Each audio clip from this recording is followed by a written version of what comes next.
여러분 안녕하십니까. 11월 13일 수요일 뉴스투데이 경남 시작합니다. 오늘의 주요 뉴스입니다. 경남 과기대에 이어 경상대도 양대학의 통합 찬반 투표에서 대상 인원의 과반수가 통합에 찬성했습니다. 양대학의 통합이 사실상 확정되면서 오는 2021년 3월 통합대학이 출범할 전망입니다. 경남도의회가 이틀째 로볼랜드의 채무 불이행 사태를 집중 추궁했습니다. 경남도와 창원시가 책임져야 한다는 주장과 정상화를 위한 다양한 의견이 제시됐습니다. 조선 최초의 여성 도공으로 일본 아리타 도자기의 어머니로 불리는 백파선의 흔적을 찾을 수 있는 단초가 김해에서 발견됐습니다. MBC 경남은 일제 강제동원 피해자들이 50년 전 당시 상황을 직접 증언한 목소리를 단독 입수해 그 현장을 추적했습니다. 경남 과기대에 이어 경상대도 양대학의 통합 찬반 투표에서 대상 인원의 과반수가 통합에 찬성했습니다. 양대학의 통합이 사실상 확정되면서 오는 2021년 3월에 통합대학이 출범할 전망입니다. 서윤식 기자입니다. 경상대학교가 경남과학기술대학교와의 통합 찬반 투표에서 참여 인원의 62.4%가 찬성했다고 밝혔습니다. 앞서 경남과기대 구성원의 63.7%가 통합에 힘을 실었습니다. 이로써 양 대학이 지난 2017년 국립대학 혁신지원사업에 선정된 이후 논의해오던 대학 통합이 사실상 결정됐습니다. 양 대학은 올해 안에 지역 민 공모 등을 거쳐 통합대학의 명칭을 확정하고 통합계획을 교육부에 제출합니다. 늦어도 내년 9월까지 관련 법령 개정안의 국무회의 심의를 거쳐 오는 2021년 3월 통합대학을 출범합니다. 이듬해엔 통합대학의 이름으로 신입생을 맞이합니다. 통합대학의 밑그림도 제시됐습니다. 가자 캠퍼스는 교육연구혁신 캠퍼스로, 칠암 캠퍼스는 융합혁신 캠퍼스로 특화합니다. 단과대학은 기존 19개에서 17개로 주는 대신 ICT 융합대학을 신설합니다. 좋은 학생들이 좋은 규모의 거점 대학에서 제대로 자리매김할 때 지역 경제에도 상당한 기회가 있을 거고. 그러나 교명 선정을 비롯해 17개에 달하는 유사 중복학과의 통폐합 등 쟁점 또한 여전해 이를 어떻게 조율해 나가느냐가 과제로 남겨졌습니다. 특히 유사 중복학과의 문제를 원만히 해결함으로써 대학 특성화의 기반을 구축하고 이런 특성화를 통해서 거점 국립대학교로서의 위상을 더 공고히 하고. 지역사회는 양 대학이 그동안의 갈등을 봉합하고 지역과 상생하는 거점 국립대학교로서 재도약하길 기대하고 있습니다. MBC 뉴스 서윤식입니다. 경상남도의회가 이틀째 로볼랜드 채무 불이행 사태를 집중 추궁했습니다. 경상남도와 창원시가 책임져야 한다는 주장과 정상화를 위한 다양한 의견이 제시됐습니다. 장영 기자입니다. 로볼랜드 채무 불이행 사태를 진단하기 위한 행정사무감사에서 대주단과 민간 사업자는 이틀째 출석하지 않았습니다. 첫날 로볼랜드 재단을 집중 성토한 도의원들은 둘째 날 경상남도와 창원시도 책임에서 벗어날 수 없다고 주장했습니다.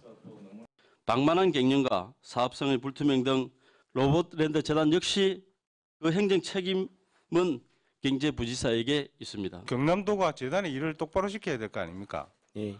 관리 감독 똑바로 해야죠. 예. 경상남도는 관리 부실을 인정했습니다. 행정에 여러 가지 기책 사유가 있을 수 있는데 관리 감독을 이렇게 충실하지 못한 점은 좀 무겁게 느끼고 있습니다.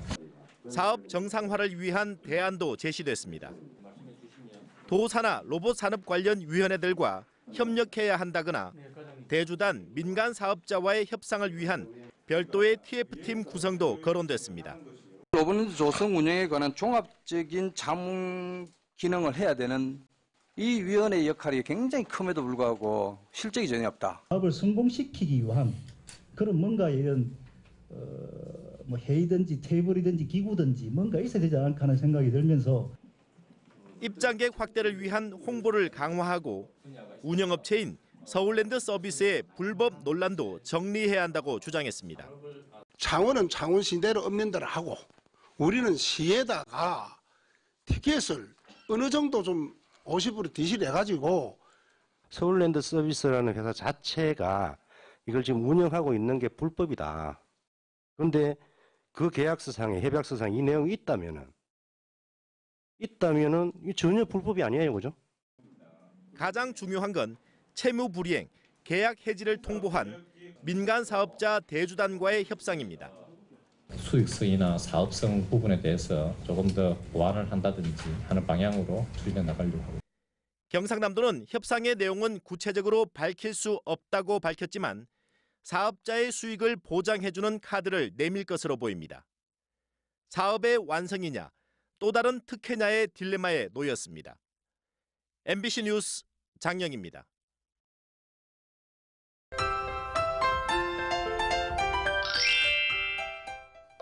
수능 예비 소집일인 오늘은 늦은 오후부터 비 소식이 있습니다. 비는 서부 내륙부터 시작해 전 지역으로 확대되겠는데요. 이 비는 밤사이 모두 그칠 것으로 보입니다. 예상되는 비의 양은 5mm 내외로 적은 양이 되겠습니다. 수능일인 내일은 아침 기온이 오늘보다 1에서 5도 낮고 찬 공기가 들어오면서 낮에도 기온이 크게 떨어지겠습니다.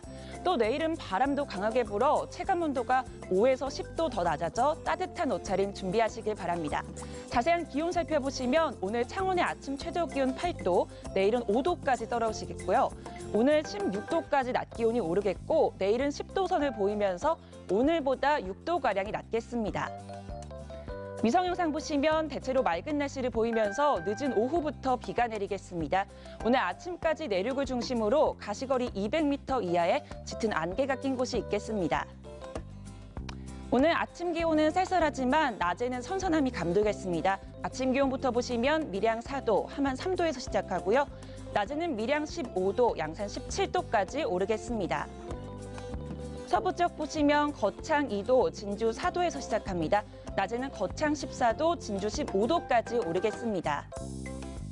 바다의 물결은 최고 4m까지 매우 높고 거세게 일겠습니다. 남해동부 전해상에는 풍랑 예비특보가 내려진 상태입니다. 내일 새벽부터 강풍특보가 발효돼 더 쌀쌀해지는 만큼 수험생들은 컨디션 관리 잘해주시길 바랍니다. 날씨 정보였습니다. 백파선은 조선 최초의 여성 도공으로 일본 아리타 도자기의 어머니로 불리는데요. 이 백파선의 흔적을 찾을 수 있는 대규모 백자 가마터가 김해에서 발견됐습니다. 또 조선시대 대규모 도자마을인 간물야촌의 실체도 확인되고 있습니다. 신은정 기자입니다. 조선 최초의 여성 사기작 백파선의 삶을 다룬 드라마입니다. 정유재란 뒤 일본에 끌려가 아리타에서 도자기를 만들며 추앙받는 인물이 됐지만 정작 국내에선 김해 출신이라는 것 외에 흔적을 찾을 수 없었습니다. 하지만 이번에 김해에서 17세기 중후반에 백자가마터가 발굴되면서 백파선의 흔적을 확인할 수 있는 단초가 마련됐습니다. 몇 년 전 발굴된 분청사기 가마터에서 이번에 발굴된 백자가마터까지 세종실록 지리지에 기록된 대규모 도자마을 간물야촌의 실체가 확인된 겁니다. 백파선은 두 가마터의 중간 시기쯤 김해에서 활동한 것으로 추정되는데 간물야촌에서 400년 이상 도자기가 제작된 만큼 인근에 백파선의 가마터가 있을 가능성이 더 커진 겁니다. 이 간물야촌이라고 하는 넓은 지역에서 사기장으로 활동하다가 그 정유재란 이후에 남편과 함께 피랍되었다라고 하는 단초를. 김해시는 백파선의 구체적인 실체를 밝히기 위해 가마터가 발견된 내동천 일대를 정밀 지표조사할 계획입니다. 문화재청도 김해 상동면 분청사기 가마터와 백자 가마터의 국가사적 지정을 긍정적으로 검토하는 등 유적 보전 방안을 고심 중입니다. 올해 지금 이 시에서 김해시에서 또 다시 정밀 조사를 하고 있습니다. 그래서 그 조사 결과를 보고 저희가 문화재위원회와 저희 전문가들과 함께 의논을 해서 또 이번에 발견된 3만 점의 유물 중 일본이 조선에 주문한 것으로 알려진 김해 다완과 비슷한 분홍빛 사발이 있어 김해 다완의 생산지가 밝혀질지도 관심입니다. MBC 뉴스 신은정입니다. MBC 경남은 일제 강제동원 피해자들이 직접 증언한 목소리를 단독 입수해 추적한 내용을 세 차례에 걸쳐서 연속 보도해드리겠습니다.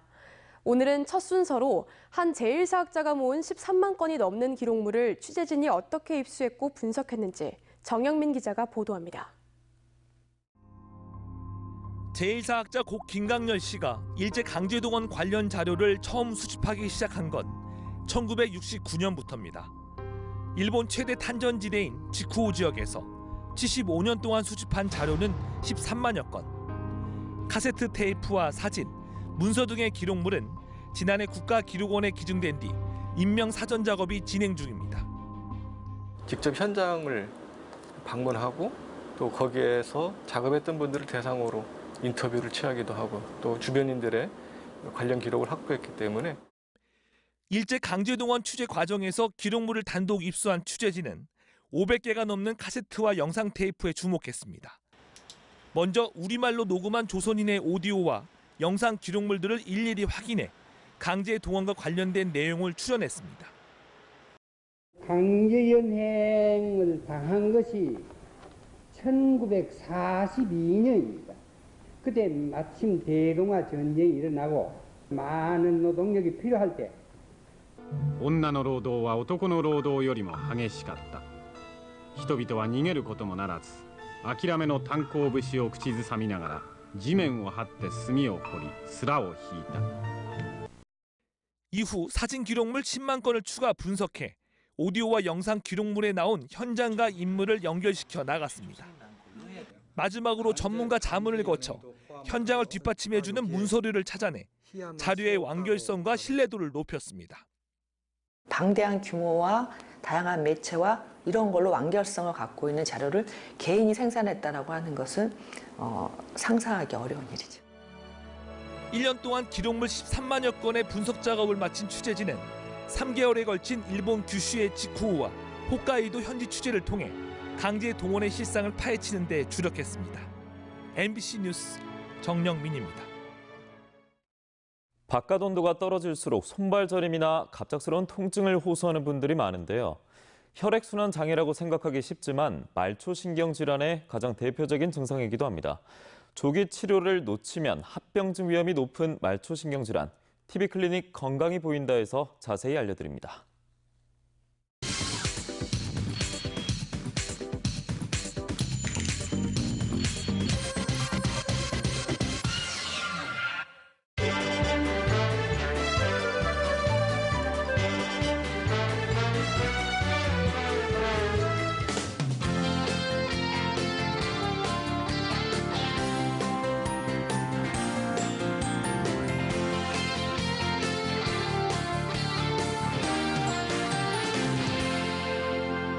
말초신경은 뇌와 척수로부터 나와 거미줄처럼 우리 몸의 손끝, 발끝까지 퍼져 있는 신경을 말합니다. 말초신경은 여러 원인에 의해 손상을 받게 되는데 이를 말초신경병증이라고 합니다. 말초신경병의 원인에는 당뇨병, 신부전 같은 대사질환, 손목 터널 주근과 같은 신경의 압박이나 손상, 항암치료 등 약물에 의한 신경병, 감염이나 염증성 신경병증, 영양결핍이나 알코올성 신경병, 유전성 신경병증 등이 있습니다. 가장 흔한 원인으로는 당뇨에 의한 당뇨병성 말초신경병이 있습니다.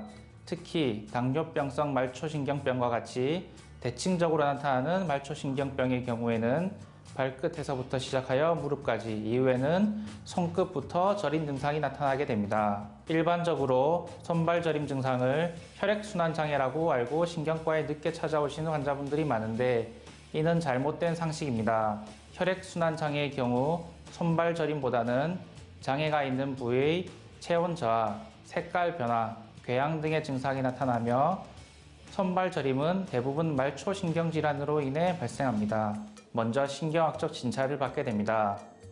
이후에 장애가 의심되는 부위의 신경전도검사 및 근전도검사, 자율신경검사 등의 신경생리검사를 하게 되고 신경손상의 원인을 찾기 위한 혈액검사와 소변검사를 하게 됩니다.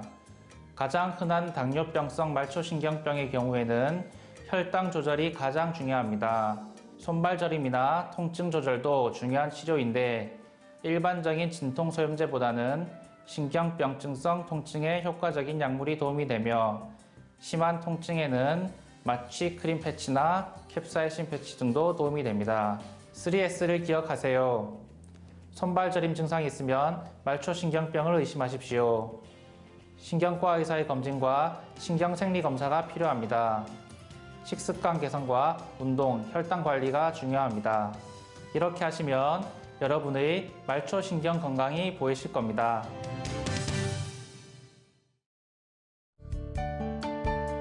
이어서 투데이 경남 전해드리겠습니다. 경남 지역 자활센터 협회가 마련하는 제19회 경남 자활가족 한마당 행사가 오늘 오전 창녕군 남지체육공원에서 펼쳐집니다. 제1회 사명대사 호국 혼선양 문화제가 오늘 오전 밀양시 사명대사 유적지 공원에서 열립니다. 보물섬 행복나눔 전문봉사단의 봉사활동이 오늘 오전 남해군 노인복지관에서 펼쳐집니다. 함양산청 축협의 사랑의 돼지고기 나눔 행사가 오늘 오전 산청군청에서 진행됩니다. 경상남도를 비롯한 울산과 광주, 전남 등 7개 광역자치단체가 정부의 2차 규제 자유특구로 지정됐습니다. 2차 규제 특구는 주로 친환경 미래차와 무인선박 등 신기술과 신서비스를 활용한 사업들로 구성되어 있으며 경남은 선원의 승선 의무를 면제하는 무인선박 특구로 지정돼 국내 최초의 무인선박 실증 사업이 진행됩니다. 더불어민주당 경남도당이 논평을 내고 진주의료원이 폐업한 지 6년 만에 서부 경남을 비롯한 도내 의료 취약지구에 공공병원이 다시 들어설 수 있게 됐다며 환영 입장을 밝혔습니다. 민주당 도당은 보건복지부가 공공병원 신축 지역으로 거창과 통영, 진주를 대상 지역으로 발표했고 경남도 역시 연계사업 추진 계획을 발표함으로써 취약했던 경남의 공공의료 체계를 강화하는 결실을 맺게 됐다고 강조했습니다. 진주시 옥봉동 LH 행복주택 공사 현장 인근 주민들이 발파에 따른 피해를 호소하며 진주시의 대책 마련을 촉구했습니다. LH 행복주택 공사 현장 인근 주민들은 발파 공사로 주택 균열과 소음 피해에 시달리고 있다며 진주시가 인근 주택단지를 매입해 공원을 조성하는 등의 대책을 마련하고 LH와 시공사는 안전평가 기준을 재조정할 것을 요구했습니다. 자유한국당 이주영 국회 부의장이 국회 행안위 전체회의에서 3.15 의거 관련자의 명예회복과 보상 등에 관한 법률안의 조속한 통과를 요청했습니다. 법률안을 대표 발의한 이 부의장은 제안 설명을 통해 3.15 의거는 대한민국 정부 수립 이후 최초의 민주화 운동으로서 4.19 혁명의 결정적인 기폭제 역할을 했음에도 60년이 다 된 지금까지 제대로 평가받지 못하고 있다며 이제는 법령의 사각지대에 놓여 제대로 된 명예회복이나 보상을 받지 못하는 사람이 있어서는 안 된다고 강조했습니다. 이상으로 수요일 뉴스데스크 뉴스투데이 경남 마치도록 하겠습니다. 함께해 주신 여러분 고맙습니다.